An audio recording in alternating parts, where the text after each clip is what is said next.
Hey guys, happy Sunday! It's time for live Q&A, and this is the art of building a successful massage practice. And I'm Rebecca Overson, and we do this every damn Sunday. So welcome back, or welcome here. We're welcome if you're new and this is your first time. Welcome. Great to have you here. So, real quick, as we're getting started, this is kind of how this goes, all right? This is, oh, hold on. I got to put my phone on Do Not Disturb. I always forget to do this. And then it seems like my dad always calls me in the middle of these lives. I'm like, Dad, I'm busy, right? Anyway, so how this works, you guys, is this is just rapid fire Q&A. Sorry, I have to check. I'm doing a couple of things here. I got to check and make sure we're broadcasting in the right place. I'm a little notorious for thinking I'm broadcasting somewhere I'm not. Okay, we're good. Okay, hi, let's start again. I'm Rebecca Overson. This is the art of building a successful massage practice. And this is our Sunday live Q&A, which we have been doing every Sunday for a long time. And it is just my joy and my privilege to be with you guys for an hour here where I can answer your questions and give you guidance and give you support in this journey of what the hell is it to build a thriving massage practice of your own. And the reason I started this Facebook group was because I realized that not everybody knew what I knew about building a successful practice. So I after struggling for 8 years and quitting massage, I took a little time out. Actually, I mean, really quit. I did not think I would come back to massage ever. And then I spent a couple of years running businesses, you know, basic stuff, but grew and excelled and learned like everything. And then I decided to finally go for my own dream, which was to be successfully self-employed. Man, and you know, it's funny, now that I say that, that has always been my dream. It has always been my dream to be successfully self-employed. And gosh, I even remember in 5th grade starting a little bookmark business with my friend Stephanie and selling stuff to our classmates and making these cool like handcrafted bookmarks and shit like that, you know, like, but I just, for me, being self-employed was the only way to go. And when I became a massage therapist in 1995, yes, some of you weren't even alive then, there were no franchises. There were a couple of big spas and resorts and things like that, but there were no franchises. That wasn't even a thing. And then there were like a handful of shady massage establishments, you know. But when I went to massage school, it was like, of course I was going to be self-employed. Of course I was going to have my own practice. Like, what else would you do, right? Times have changed. And what I figured out was that it wasn't enough to be skilled as a body worker.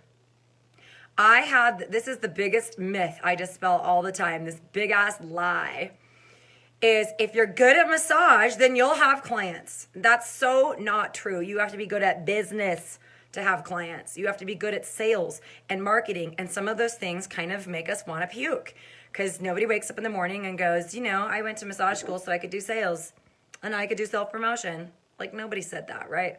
But it finally just like occurred to me that like, oh, any average idiot, you know, I see these massage therapists out there that were just killing it in business, and I thought, they're not even that awesome. Like, they're not even, I didn't even like that person, you know. But how is it that they are building such a following? Well, it was because they knew how to market.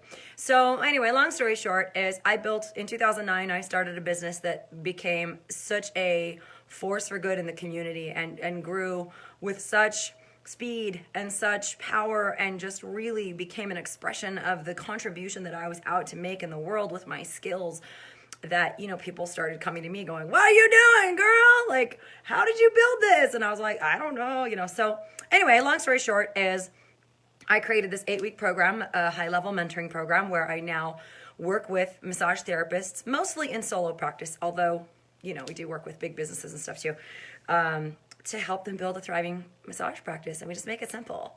You know, it's so scary to put yourself out there. It's so scary to look at numbers. It's so scary to do these things, and we just break it down. So this is my Facebook group, where it's my little corner of the internet to gather my tribe, all of you amazing, awesome people, and really have a focused conversation about what it is to build a thriving practice of your own. And mostly, you guys, what we do is remove the obstacles and answer the questions.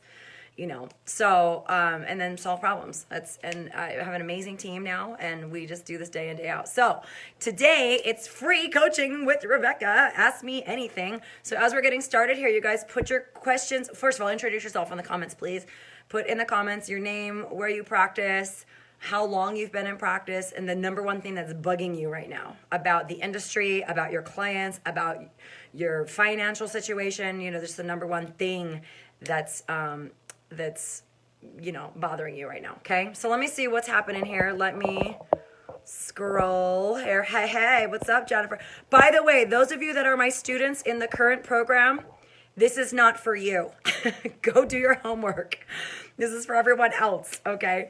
This is not part of the program. I do this for free for the community at large. So just know that if you're a current student in my program and you're watching this, don't ask me questions here. Ask them inside the program, okay?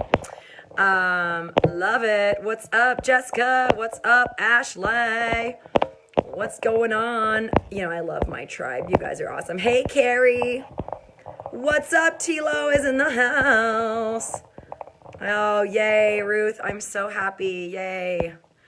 Candy. What's up, Candy? Good to see you. Sarah. Megan, did you get your oils? Megan, I sent you your bottle of essential oil. It should be in the mail. Actually, you wouldn't have gotten it yet, but it's on its way. My assistant sent it on Friday, I think. Maybe we missed the deadline. Maybe she'll send it Monday. Anyway, Megan, your bottle of essential oil is in the mail.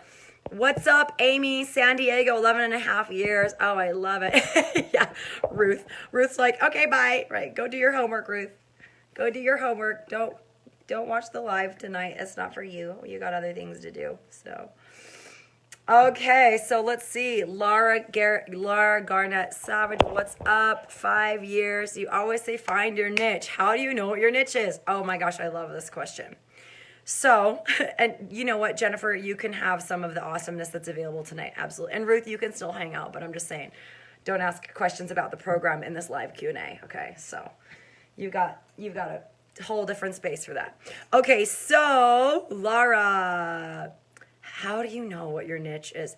Tell me in the comments, you guys, how many of you have a niche and what it is. If you have one, tell me what your niche is. And I'll tell you if it's a niche or not. Okay. Laura, what are you thinking it might be? I define a niche as a problem you solve or a population you serve.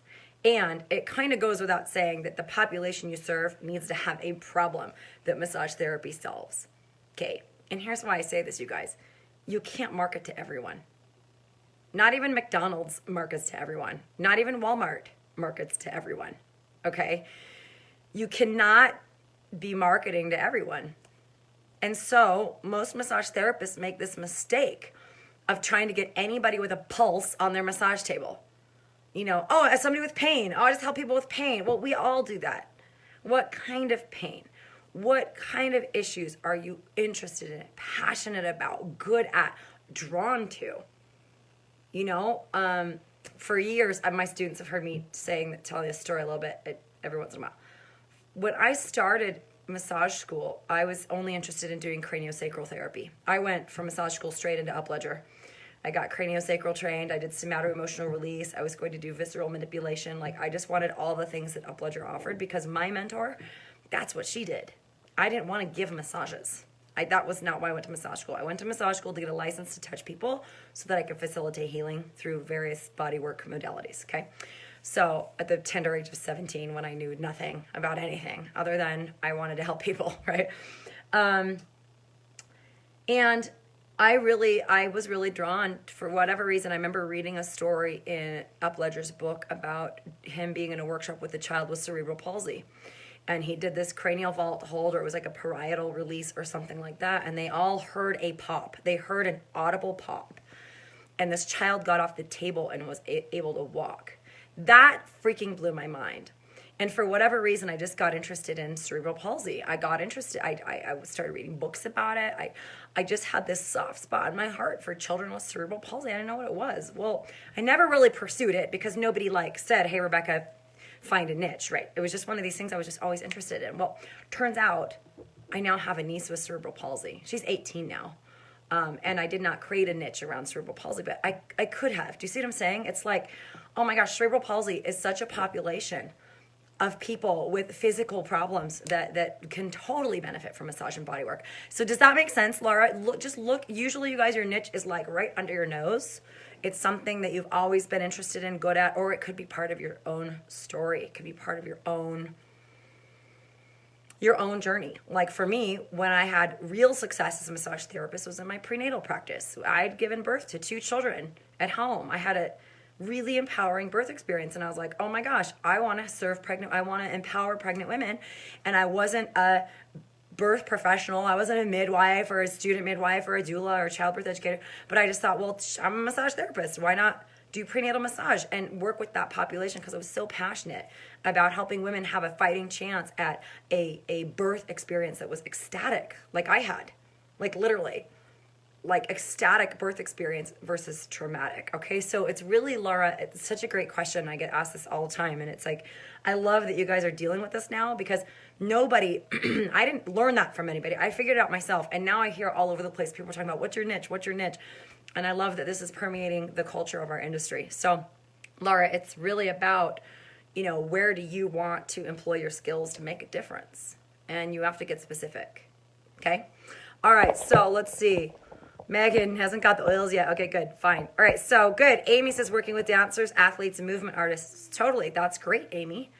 Okay, females, Megan says females struggling with anxiety or depression who are ready to step in their power. That's a great niche.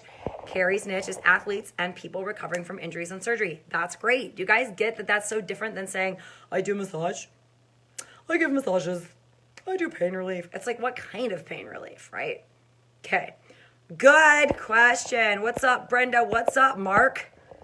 Mark, call me. Oh, I just used my Sunday live Q&As to yell at Mark about getting me back on his podcast. We got to make that happen, dude. All right. Rochelle. Hi, Rochelle. Graduated 8 years ago today. Oh, congratulations. Oh my gosh, you know what? Yeah. I graduated from massage school in March of 1995. So I just had my, what is that, you guys? 23 years? 23-year anniversary? Crazy. Love it. 5 years at a spa, part-time mobile, solo for the last 2.5 years. Love my clients.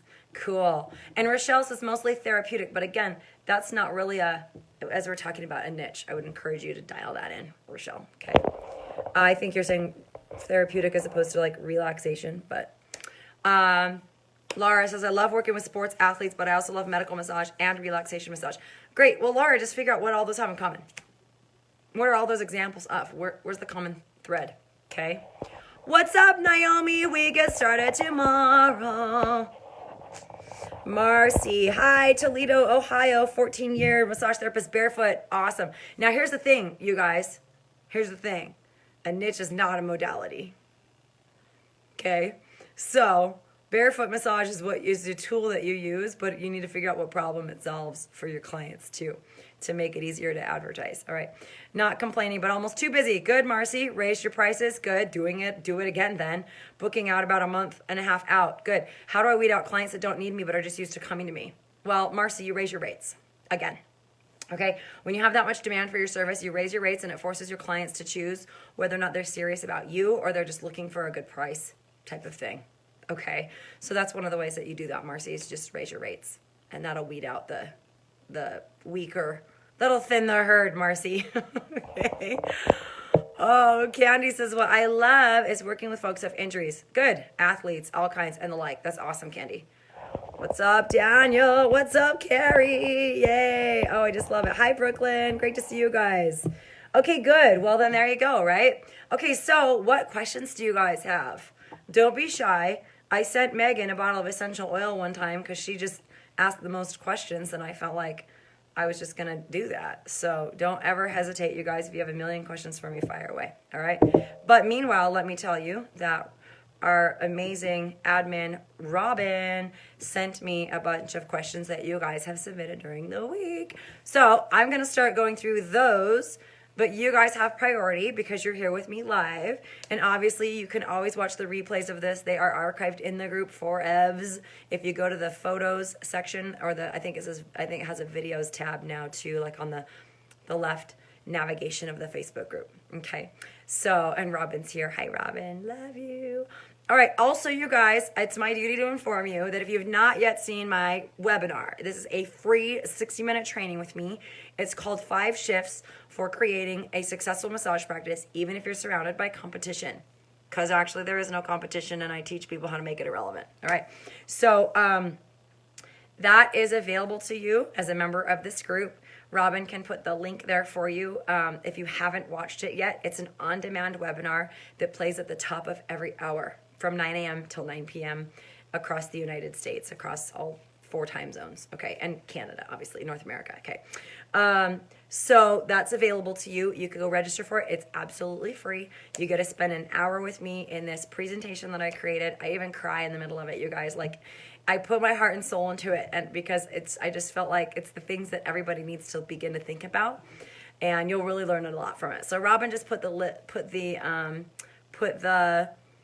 link there, okay? And you can register for it. Now, Candy, you said I couldn't get that webinar to load. So there's nothing to load. Let me think what you might be talking about. So what happens is you click on the link and you register, takes you to the registration page.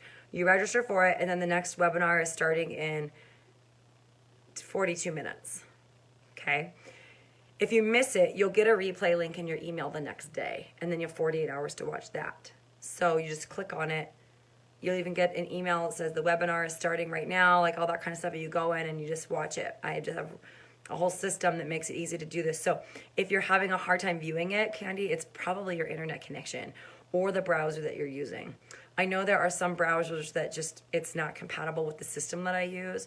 So you may want to watch it on something like Safari or Google Chrome, or I'm not sure what browser you're using, or your internet connection, okay? So if you have any issues with that, Candy, just message me through my Facebook page. You guys go like my Facebook page. It's called Rebecca Overson. That's what it's called. It's just Rebecca Overson Coaching or something like that. But I don't know. And I don't know, Robin, do we have the link to that? We should have that handy too. But that's, where you can communicate with me, message me through my page, okay?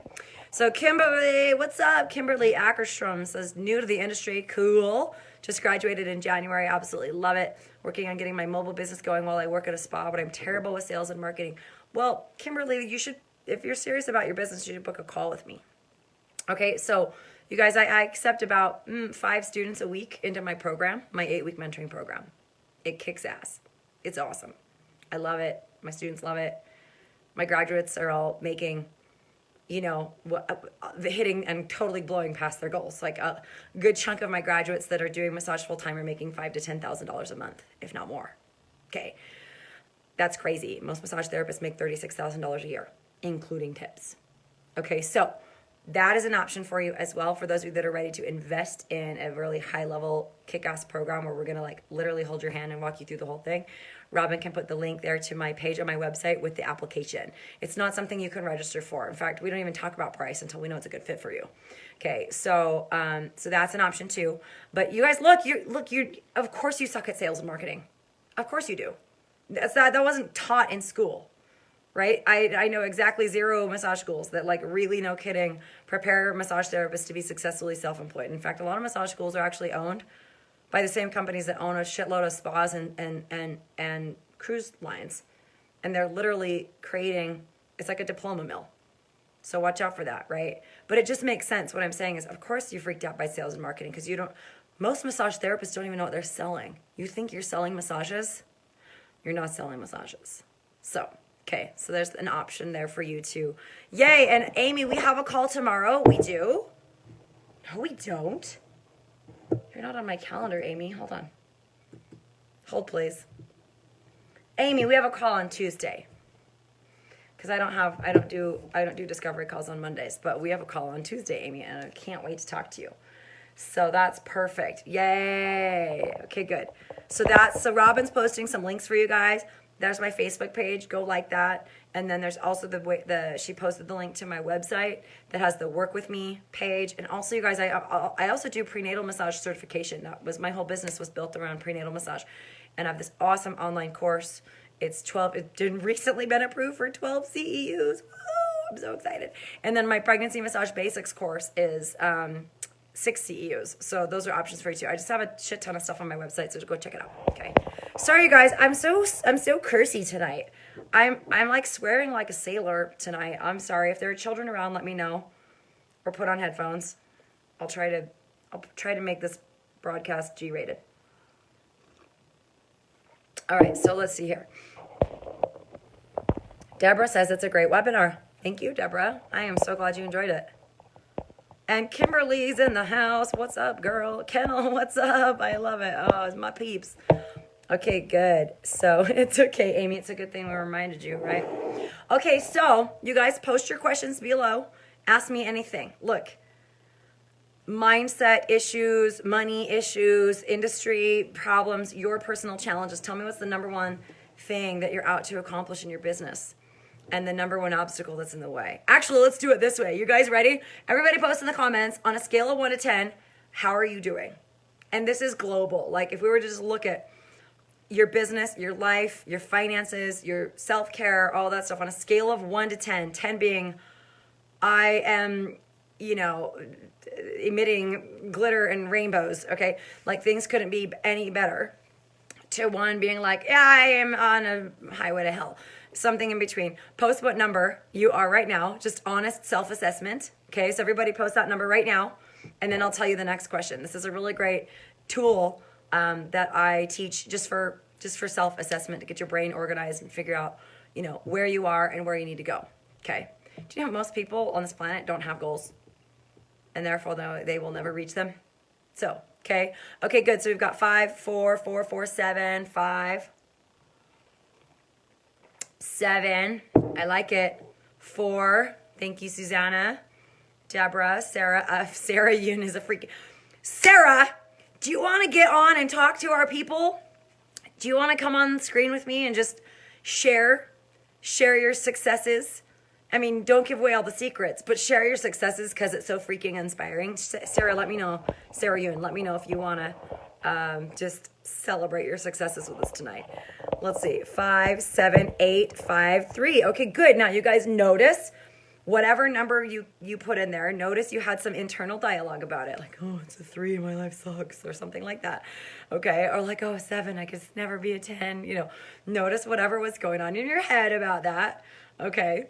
And then the question is, what would make it a 10? And by the way, the answer has to be something that you are at cause for. Like you're either at cause or you're at the effect of everything in life. Okay. You can't say more clients. Okay. Because right. That's about other people. So what would make it a 10? And it has to be something where the locus of control is over here with you, something that you can do something about. So it's like, I need to be more organized. I need to be more courageous. I need to be, all those kinds of things, right? Thank you. Thank you, Kennel. Kennel was like, talk to Rebecca, your life will change career-wise, right? Okay, good, right? So just look, and then put that in the comments below, like what would make it a 10? Because that's going to, like, what do you need to do? What do you need to be? Like, how do you need to be? And what would you need to create or cause in the world for you to be a 10? So put that in the comments below too. Oh, Sarah, no hair and makeup. Who cares? But I get it. We'll get a heads up next time. Okay. Okay, good. So then, let's see. Did somebody ask a question? I think Laura asked a question. Laura says, everyone seems to be booked out 4 weeks ahead except for me. And they seem to be charging $20 more than me. Okay, Laura, the key word is seems. You guys, we always collect evidence for whatever we believe, even if it's inaccurate, even if it's not true. Okay? So, Laura, I just want to point that out. That's not everyone is booked 4 weeks out. Okay? What do you get out of being the one that's picked last for the team? Okay, you want to let go of that, okay? And charging $20 more. Exactly, Laura, because cheap massage therapists aren't successful. Isn't that crazy? The more you charge, the more in demand you'll be. That's a big mindset shift that a lot of people can't quite wrap their heads around, but I definitely walk my students through that, like how charging more will actually get you busier. Because think about this, you guys, if you're charging less, all you're doing is competing on price. And that's silly. You don't want to be the cheapest massage therapist out there, do you? Like, do you want to be like, people come to me because it's such a good deal versus people come to me because I am irreplaceable? Do you see what I'm saying? Because I'm an expert. Because I'm a specialist. You should be charging way more. I have never coached anyone to lower their rates. Let's put it that way. Okay? Your rates are too high. You need to lower them. No, right? Oh, you guys, I love your answers. This is great. So Megan says, being my own boss, more motivation for Sarah to get out there and network, moving away from my current area, being able to afford to live and pay off my debt. Definitely more proactive and courageous. Thank you, Kimberly. Marketing, create clarity and vision. Marketing, more organization, get busier. I love it, you guys. How do you get your mindset to shift? Oh, Alyssa. We could talk about that the rest of the night. Hold on. Amanda says, marketing, rebooking, follow-up, online presence, treatment plans, and choosing a niche. Good. Brooklyn said, okay, so you guys, listen. What you just wrote, that's your action plan. Now you got to create what actions do you need to take that's going to move you in that direction. Pretty simple. Where are you on a scale of 1 to 10? What would have it be a 10? And then go do that stuff. Get on it. Okay? So good, you guys. Good work. Okay. So let's see. And it's not just knowing your value, you guys. I don't believe it. There's this whole little adage floating around there in the industry. People say, charge what you're worth. Charge what you're worth. You guys, give me the worth of your skills. Have you actually ever calculated? How could you calculate the worth of your skills and what you help people do? And put a price tag on the transformation that you help people create. And if you're just selling time massages, you're thinking about this wrong. This is one of the biggest breakthroughs I help my students create is think differently about what they're charging for. You're not charging for your time. Now, people book massages for the time. You know what I mean? They book 60 minutes, 90 minutes, like that kind of stuff. But that's not really what you're charging for. You know, somebody put a price. Does this make sense to you guys, what I'm saying? What made me excellent at what I did as a prenatal massage therapist was, first of all, that I was raised in a very natural birth positive family, a very birth empowerment family. I'm actually one of 9 kids. My parents have 9 children. Same mom, same dad, okay? I was born at home. That impacted my 4 older sisters who were present at my birth, ages 10 to 2. Put a price on that. Put a price on a positive birth culture in my family that empowered me to give birth at home to my children and have such an incredible childbirth experience. Put a price tag on the blood, sweat, and tears that I shed to birth my babies. Put a price tag on that. I dare you. You just can't.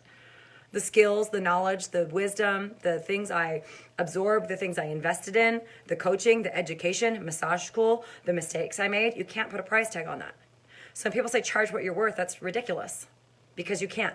It's like billions and billions and billions and billions of dollars, right? You can't put a price on it. It's priceless. So instead, just be worth what you charge. Okay? Whatever you charge, be worth it. And you should be charging based on what you need to make, not what other people are charging or what you think other people will pay. Okay? That's called climbing into everyone else's wallets. It's nobody's business but yours what you charge. And there's a science and secret to that about having a demand for your services and having a market for your services. But hopefully that gives you guys a little bit something different to think about, okay? So let's see. I still want to go back to Alyssa's question of how do you get your mindset to shift, but give me just 1 second here. Brooklyn says, I have a meeting with an amazing company that helps new moms. They have doulas, mothers, helpers, babysitters, and house cleans. Oh, God, that sounds amazing. Are they in Utah? I wanted to start something like that. That's amazing. They've agreed to put my card in their doula folders for their new moms. Awesome. So excited. Are you a postpartum doula, Brooklyn? So hoping the meeting goes great, builds connections, gets all kind of women on my table. Yeah, that's awesome. Good. Brooklyn, so you're just going to go into that meeting and just light them up. I love it. Okay. Let's see here. Okay, personal issue, Nadine says, and Alyssa, I haven't forgotten about you. Nadine says, personal issue, being busy during the school year, then having to cut back during the summer since kids are home and childcare is expensive. My kids are between ages 3 and 8. Yeah, welcome to the club. Is this just my season in life, or do I suck it up and pay extra childcare? This year will be challenging too because we're renovating our home and living with my parents during the summer. I have the struggle between wanting to be there for my kids and being more available for clients. How do other people juggle kids and work? Well, Nadine, I love this question because I'm a single mom with 3 kids, and I built my practice with little babies. Now, I wasn't single at the time. I've been divorced from their dad for 5 years, but it, you know what I mean? Like, I totally get that. I was even a doula as a single mom, on call for like 5 births a month, and seeing 30 clients a week and running a staff of 14 and all that crazy stuff. So I totally get it. And Nadine, it just is a question of what's important to you. What matters most to you? Is your family dependent on the income? What would be the impact if you pulled back or took the summer off? You'd probably lose a lot of clients and have to rebuild again, but only you could know if that's okay with you. Only you can know what works for you. So you just have to look at what is most important. Can you afford to not work? Can you afford to cut back?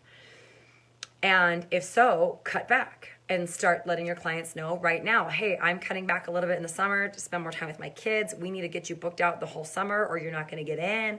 It can actually be awesome for your business to create that scarcity on your schedule, okay? Now, the other thing, Nadine, is that numbers tell the truth. Math tells the truth. Men lie, women lie, numbers don't lie. Numbers always tell the truth. So Nadine, just look at the numbers of your business should determine whether or not you can afford childcare and camps and things like that. Because for me, it was far cheaper to put my kids in a camp for the summer. We would do we did a rock climbing camp, we did a super sport camp, we did swimming lessons, we did farm camp. Actually, one year, kids got to go work on a little local farm and feed baby goats and stuff, But I think about the value of those experiences, and camps are usually way cheaper than childcare, depending on the camp. But again, there's that cost. Your business has to be productive enough in order to justify those costs. So Nadine, I would just encourage you to run the numbers and get in reality about that. Does that make sense? Okay, cool. Let's see here. So let's see what else. I loved being a doula. It's great. Okay, let's see. Tara, I'm closing my practice summer 2020 and going to chiropractic school in the fall 2020. What can I do? I don't know what you're asking. You could just close it. I mean, selling it, you guys, it's really hard to sell a practice because usually they're there for you. They're there for the person, not for, it's really challenging to transition that. There's some assets that might be worth selling, but I'm not sure what should I work a couple clients while in school? I don't know, Tara. What's your schedule like? What do you need to work while you're in school? You just said you were closing your practice. So maybe just close your practice so you can focus on school, right? Okay. Cool. Brooklyn says, yeah, I think they're only in PA so far. I'll put my massage card in. Good. Taken some prenatal courses and certified to teach infant massage. Yay. Yeah, totally come take my prenatal course next. It's awesome.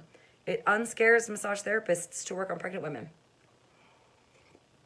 You know what the biggest problem with prenatal massage is in this industry is the industry. Because the industry itself perpetuating a lot of fear and a lot of misinformation. For example, you can totally work on first trimester women. Also, working on literally tens of thousands of pregnant women. No one's ever gone into labor on my massage table. Okay, I've never delivered a baby in the clinic. Just things like that just don't happen. Foot massage, you can't induce labor, all that BS that goes around. Everyone gets all afraid to touch pregnant women, and that's what I do is I unscare you guys from working on pregnant women. So yeah. So Deborah, you're interested in getting prenatal certified. Well, Robin just posted the link to my maternity massage level 1 course, which is 12 CEUs now, and it's awesome. So, and you too, Amanda, go jump in. We literally just started. You get a private Facebook group where you can ask me all the questions as you go through the course and even after, forever. So yeah, so there you go. Okay. Yeah, there you go. Okay, all right, so now I want to go back to Alyssa's question, how do you change your mindset? How do you change your mindset? Well, what are we talking about when we say mindset? What does that even mean? So this, all of your behavior, all of your actions will flow naturally from whatever emotional state you're in. And it's often your thoughts that create your emotional state.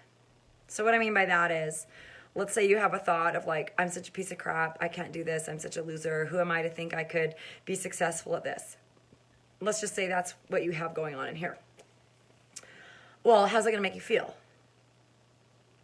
It's gonna make you feel like a piece of crap, you're gonna feel down, you're gonna feel discouraged, deflated, you're gonna feel depressed. And then what actions are you gonna take when you're discouraged, deflated, down, and depressed? Well, not a whole lot if you're me. You know, maybe you'll be questioning yourself a lot. Maybe you'll make a lot of excuses. Maybe you'll see a bunch of problems around you. Okay, so when we say mindset, it's really about being a master of your internal state, of your self-dialogue, your self-talk, and your state of being and your emotional state. And most people don't even pay attention to that. They are just being run by whatever state they're in. They are just like, they just wake up and they just start going and they're on autopilot. They're unconscious.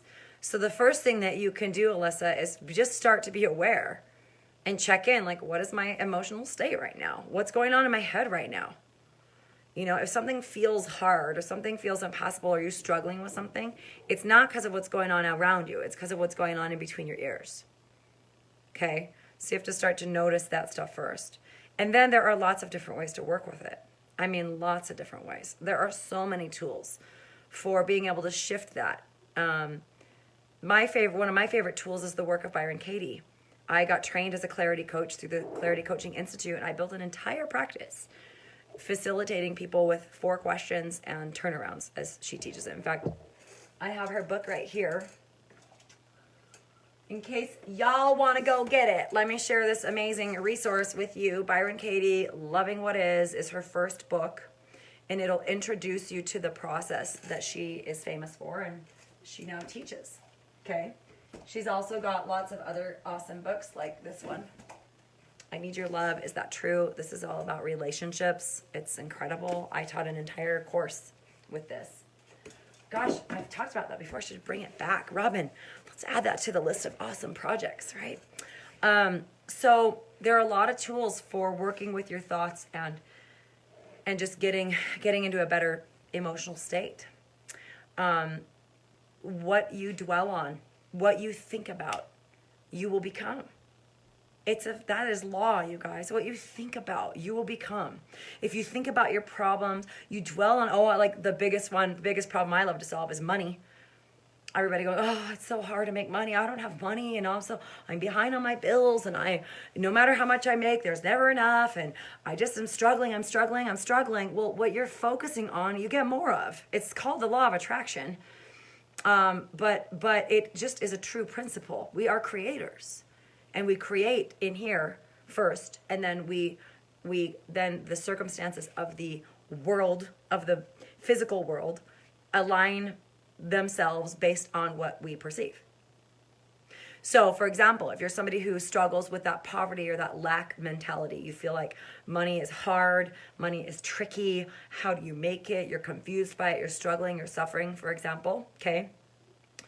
Then, if you're just focusing on the lack and the struggle, you'll actually unconsciously create more of it. So instead, catch yourself in the act, like, wait, I'm on that mind trip. I'm on that crazy train of going to, Lackville, and start to notice all the abundance around you. Start to notice, just start with gosh, today there's an abundance of little tiny bud tree blossom things all over my yard because all the trees are getting their leaves now.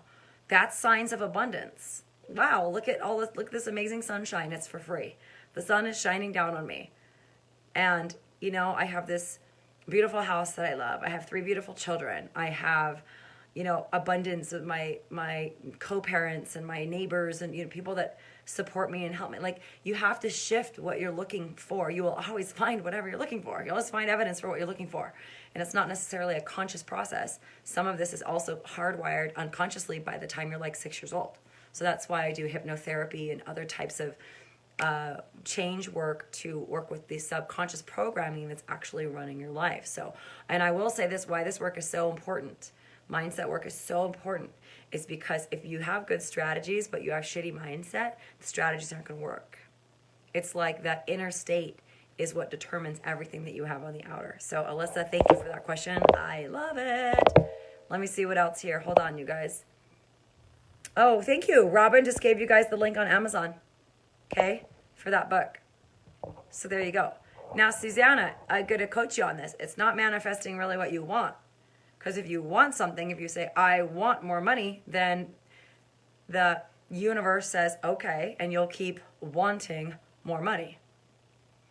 And if you're reaching for, you're wanting it, and you're reiterating that you don't have it.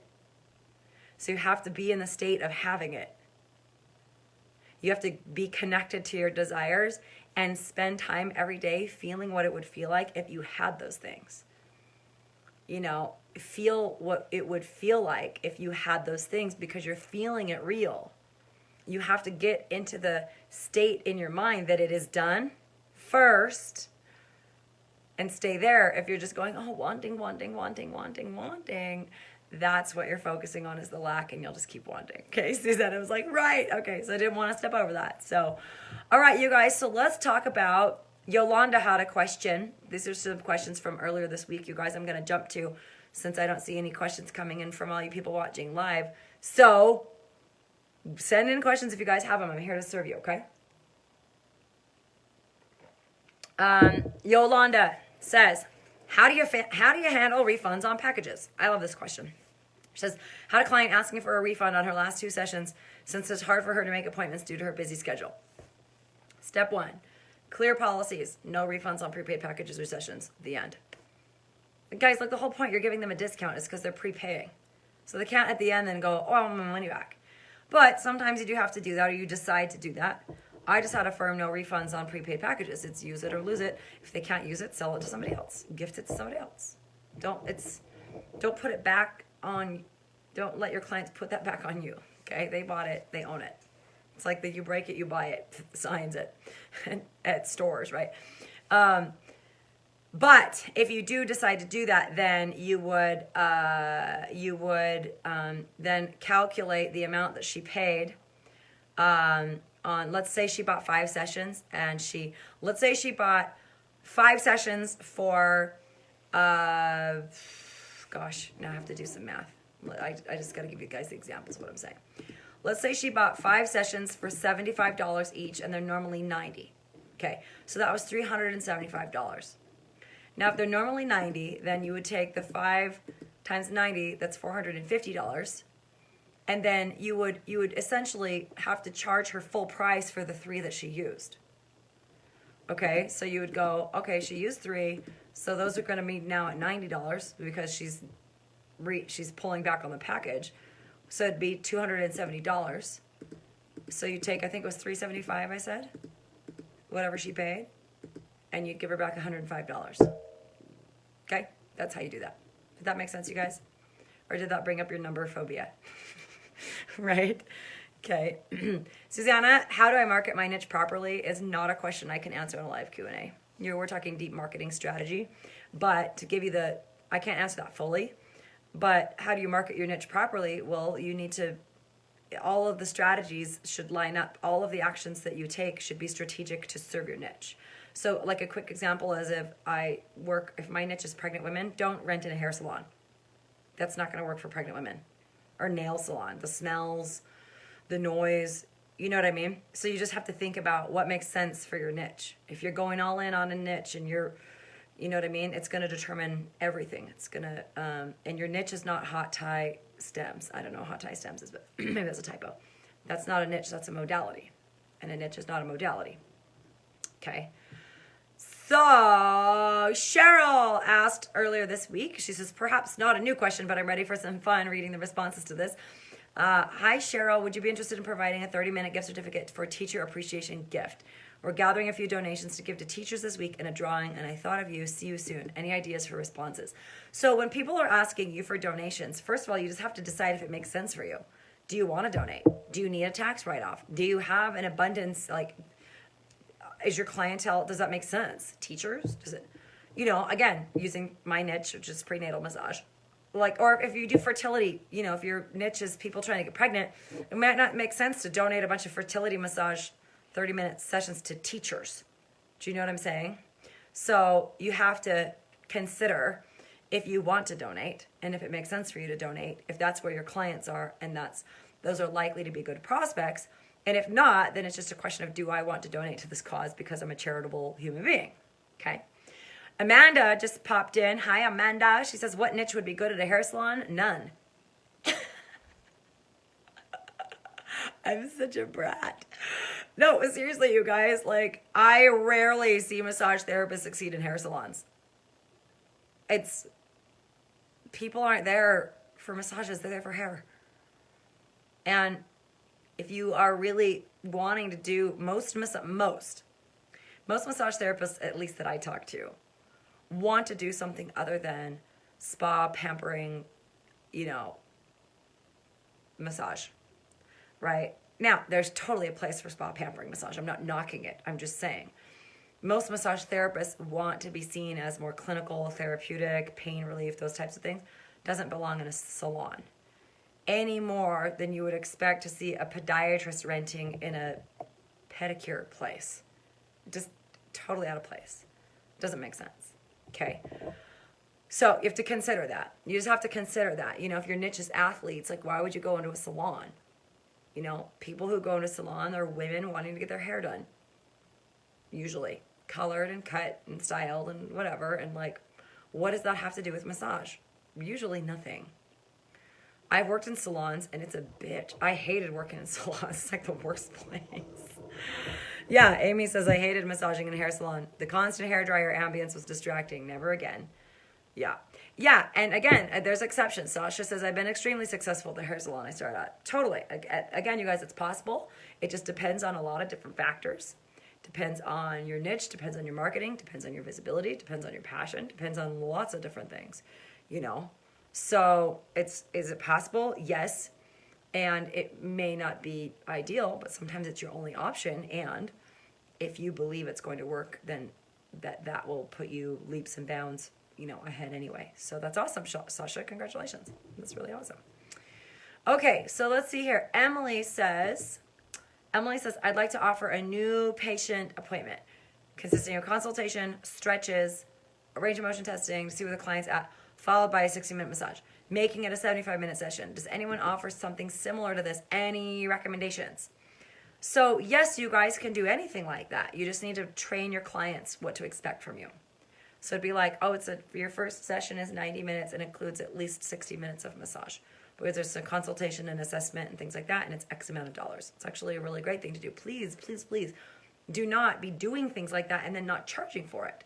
And definitely don't be scheduling a 60-minute massage and actually make it a 75-minute session and screw your client's timeline up. Don't do that. So just manage the expectations. Okay. Sarah has a great question. How can I explain why I don't want to trade services without seeming like a snot? Well, why would you seem like a snot? Like, you can say no. You're the boss of you. I used to say when I was a kid, you're not the boss of me. Like, somebody like demanding that you trade? Or like, I'm just wondering what's the thinking about that, So you just say, no, I don't do trades. Or no, I don't want to do trade. Or no, that doesn't work for me. Or guys, only do trades when it works for you. You don't need to help people that aren't going to afford your services. If somebody's like, oh, I really need to get regular massages, but I'm so poor and I'll bake you cherry pies every month or make you cheesecakes or whatever is the thing that they do. And you're like, you don't want that? Don't just say, no, I'm not able to do that right now. You don't have to explain. I guess that's the thing, Sarah, is just no, you don't have to explain. You don't owe any explanations to anybody. You can just, say, that doesn't work for me right now. And I appreciate you asking. And if that changes, I'll let you know. You got the dirty eye roll last time you said no. Well, screw them. What? Who is this person? Sarah? Who is this person? Wow, really? They would roll their eyes at you? Do you want that person as a client anyway? At that point, I wouldn't even take their money as a client. Be like, really? You're all up in my business deciding how I should spend my money? And that's a big red flag. That's not even a little red flag. That's a big red flag. So Sarah, did you get an eye roll from the person that asked you to trade? That's just bananas. That makes me crazy. Boundaries. I'm big on boundaries, guys, in case you haven't noticed. So, okay. So, let's see. Awesome. Good for you, Sasha. That's great. Oh, that's really great. And also, it sounds like, look, when a salon can work is when it's a good environment. Okay. And you get good connections with people. It can very much work.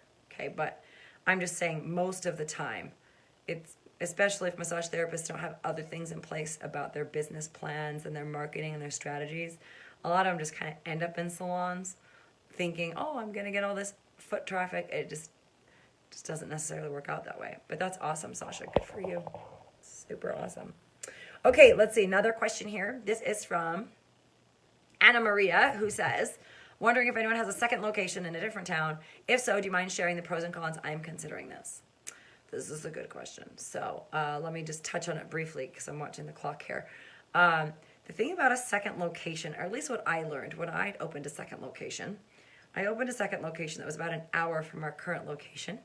And oddly enough, sometimes we think that it's going to like double our reach. But what I found personally was it diluted my efforts by 50%. I had, plenty of business, and we wanted to open this second location that was, an hour north. But what we found was a lot of our clients actually enjoyed coming to our home clinic, and they were willing to make the drive. And it's like running two businesses. Now, again, you guys, there could be exceptions to this. Sasha has opened a second location, and that's, she's renting out the space to another massage therapist when she's not there. That's cool. It just depends if, that's in your business plan. Now, I had employees at a second location, so it wasn't me. In a second location, it would have been a little bit different if I was in solo practice because I would have been in full force. But, my employees were, now I'm basically marketing two businesses. And there's just different things to consider with that. So don't look at it as doubling. Look at it as it can often cut your energy in half because now you're running between two different spaces. You're having the time, the energy, and things like that. We ended up closing the second location. So that's something to think about. Okay, let's see here. Let's do, gosh, Heather has one more question I kind of want to answer. Oh, because it's about boundaries. My favorite. Especially, she says, I have a bit of a question. She said, I traveled to a client back in January to do an hour massage. I waived my travel fee. First of all, why? And gave a discount since she's a single mother to a special needs kid. All right, again, you guys, look, this is a business, okay? This is a business. It's not a charity, and I'm not saying don't help people, but you've got to take care of yourself. She's about to start a job. Oh, I did comment on this. I remember I commented on this. I know what happened here was that she said, oh, I'll pay you as soon as I get my first paycheck. And then what happened was she kept not paying. Oh, I'm so sorry. Oh, I still don't have the money. Humana. And Heather's like, well, what should I do? Should I send an invoice? And my answer is no, you have to let that go.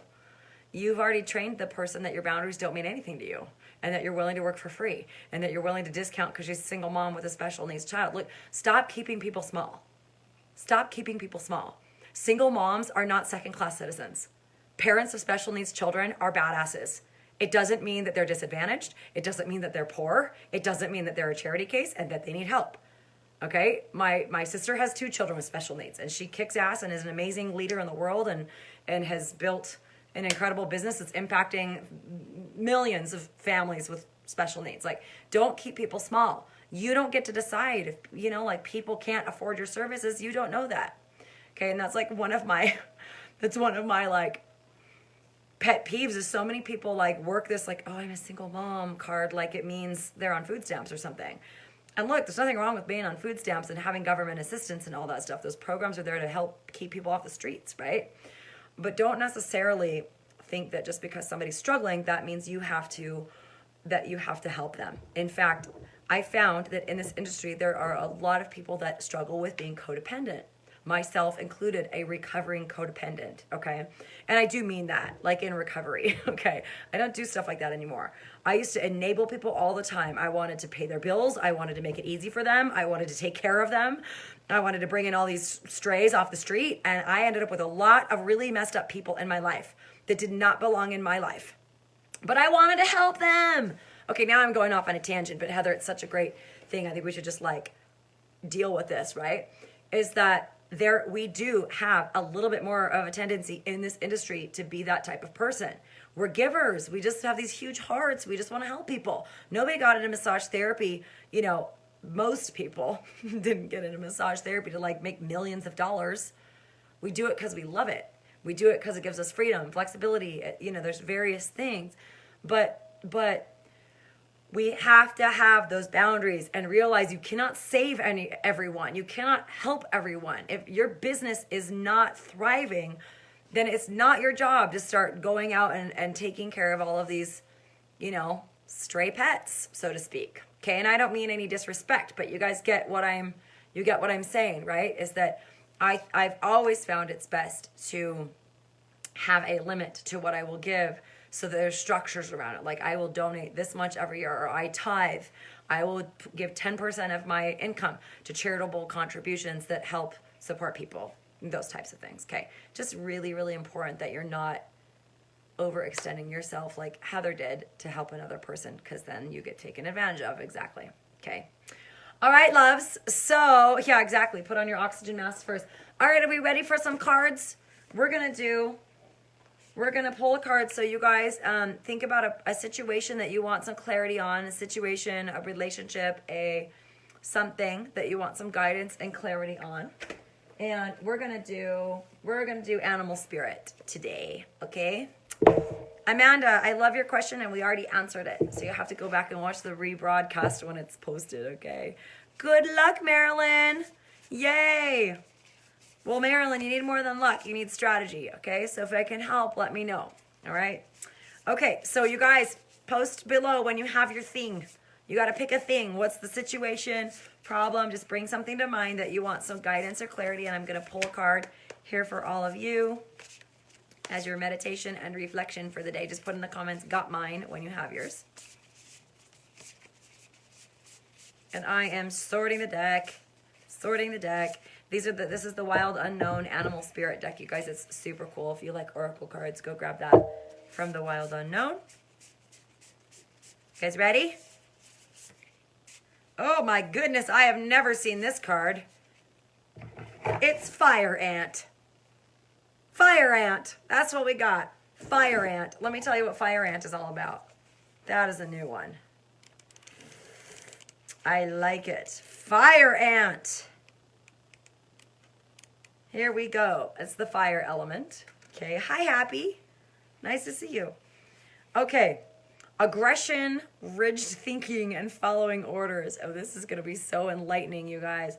Fire ant energy flares up without us noticing. It's the force that attracts us to people and situations that feed our imbalances rather than those that counter them. Gossiping and blaming are a few indicators that misaligned fire ant energy is at play. You may also find yourself stewing on a person or situation, only making things worse. Okay, so when I just said that, who came to mind? Okay, that's where your medicine is, you guys. How can you break free from the drama and cool down? Fire ants are surprisingly sensitive. Don't pretend the heat isn't getting to you. So when this energy is imbalanced, it's thoughtful and disciplined. So that's what's needed, okay? When out of balance, it's arguing, excess heat, and gossip. And to bring into balance, solo time and walks at night as an antidote to the fire, okay? So that's, how many of you does that ring true? Okay, now, because let's, I want to leave you with that particular card seemed a tad problem focused. So let me give you one more card to think about. We're gonna do Wisdom of the Oracle, and just give me your feedback on that, you guys. Tell me Was that insightful for you? Did that make you think? Did that pop something open for you that you know you need to address? It's just like what we were talking about before. What you focus on, what you dwell on, you get more of. So if you're dwelling on the negativity of a person or situation, you're just exacerbating it. Okay? Cool off. Back off, right? Okay, so here we go with Wisdom of the Oracle. This is Deep Knowing. Okay, card number 43. You guys see that?